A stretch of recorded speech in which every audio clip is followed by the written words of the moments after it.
Tapos haluin natin para hindi siya magdikit-dikit. Papakuluan lang natin to ng 45 minutes or 1 hour na lang para sigurado, para mas malambot po siya. Katapos isang oras na pagpapakulo, ito na yung itsura niya. Medyo malapot siya. So yung gagawin natin is sasalain natin to at huhugasan para matanggal po ang lapot niya. Ayan guys, nawala na yung lapot niya. Yung gagawin na natin is magkakaramelize na tayo ng sugar. Ibuhusan natin yung 1/4 na sugar. Mas kubado sugar, mas masarap dahil kakaiba yung tamis niya. Tapos sindihan lang natin yan para matunaw.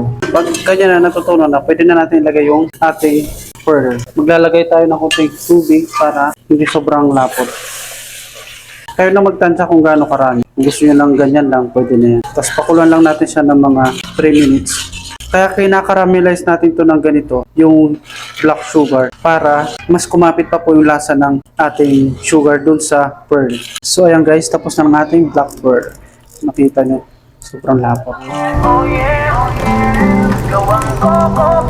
Okay, ito na ating i-shake. Ito yung i-mix-mix natin. Bahala na mamaya kung ano yung mga combination na gagawin natin. So, yung gagawin na natin ngayon is babalatan na natin ito lahat. Tatagal natin itong balat.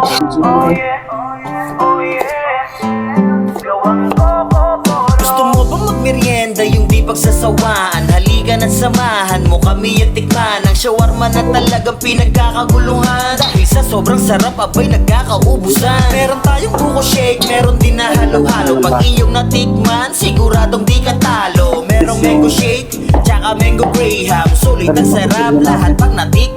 Kaya isama mo na nga yung mga tropa, si nanay, si tatay, o kaya si kuya, si tito, si tita, o kaya si lola. Pwede rin namang isama ang buong pamilya. Ano pa ba ang iyong hinihintay? Halika at sumama ka sa Coco Bolo. Kakaiba ito sa iyong panlasa. Halika at sumama ka sa Coco Bolo. Oh yeah, oh yeah. Gawang Coco Bolo. Oh yeah, oh yeah. Gawang Coco Bolo. Ano pa ba ang iyong hinihintay? Halika at sumama ka sa Coco Bolo. Kakaiba ito sa iyong panlasa. Halika at sumama ka sa Coco Bolo. Oh yeah, oh yeah. Gawang Coco Bolo. Oh yeah, oh yeah. Gawang Coco Bolo. Oh yeah, oh yeah. Gawang Coco Bolo. Oh yeah, oh yeah. Gawang Coco Bolo. Gusto mo bang magmerienda yung di pagsasawaan? Halika na't samahan mo kami at tikman ang shawarma na talagang pinagkakaguluhan. Dahil sa sobrang sarap abay nagkakaubusan. Meron tayong buko shake, meron din na halo-halo. Pag iyong natikman, siguradong di ka talo. Merong mango shake, tsaka mango graham. Sulit ang sarap lahat pag natikman. Kaya isama mo na nga yung mga tropa, si nanay, si tatay, o kaya si kuya, si tito, si tita, o kaya si lola. Okay, tapos na tayo maghiwa at magbalat ng mga gulay at saka prutas. So yung gagawin na natin ngayon is gagawa na tayo ng mixed fruit shake. Tulad nga ng sinabi ko kanina is i-mix-mix na lang natin yung mga prutas at saka gulay. So ito yung natin, pineapple. So yung gagawin natin is maglalagay tayo ng mga 1/4. Yan. Yan, 3 hiwa. Tapos maglalagay tayo ng banana. Siguro 1 piraso lang. Tapos ito celery. Maglalagay din na rin tayo ng celery. Siguro 1 piraso lang. Tapos sa milk naman, maglalagay tayo ng milk. Yung milk pala na ginagamit namin dito is may may halong condense. Tapos i-blend lang natin. Maglalagay pa pala tayo ng sugar para medyo mas matamis siya. Siguro mga lang, 1 kutsara. Katapos natin i-blend, yung gagawin na natin is magka-crush na tayo ng ice. Yung baso na gagamitin natin is 22 ounce. Maglalagay tayo ng yelo. Hindi ganun karami yung yelo na lalagay natin. Siguro mga ganyan lang karami. Kasi marami na yung prutas na ilagay natin. Ilagay natin. Tapos saka natin i-blend ulit. Okay, ito na ating ginawang pearl. Ayan, tingnan nyo ang ganda. Ipopak mo na konti. Yan. Isa pa. Ito na ating mixed fruit shake. Ilagay na natin. Gawang Coco Bolo. Oh yeah, oh yeah. Next na gagawin natin is gagawa naman tayo ng mango shake, tapos pineapple, tapos carrots. So try natin. Una maglalagay tayo ng pineapple, itong piraso. Tapos maglalagay tayo ng carrots. Tapos haluan natin ng mangga.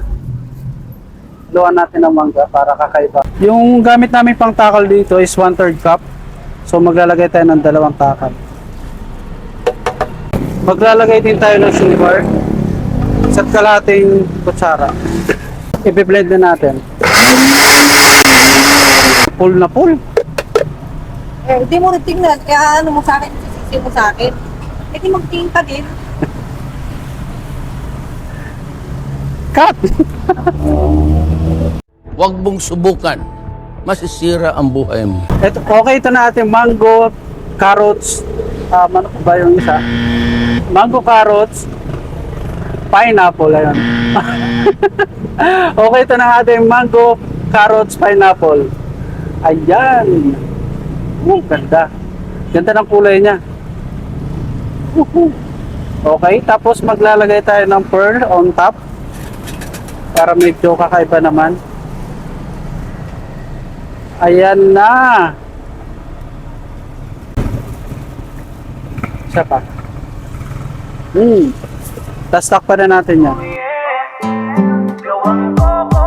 Gusto mo bang magmerienda yung di pagsasawaan? Halika na Okay, yung next na gagawin natin is parang all season to. Lahat ng prutas na pinakita ko. So ilalagay natin lahat. Imimix natin. So itatry natin. So unang ilalagay natin, maglalagay tayo ng carrots.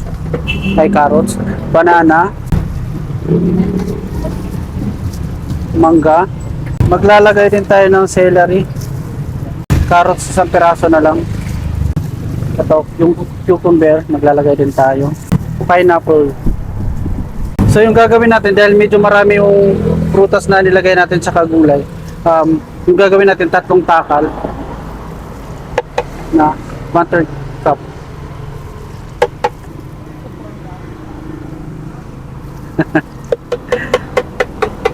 Tapos sugar ulit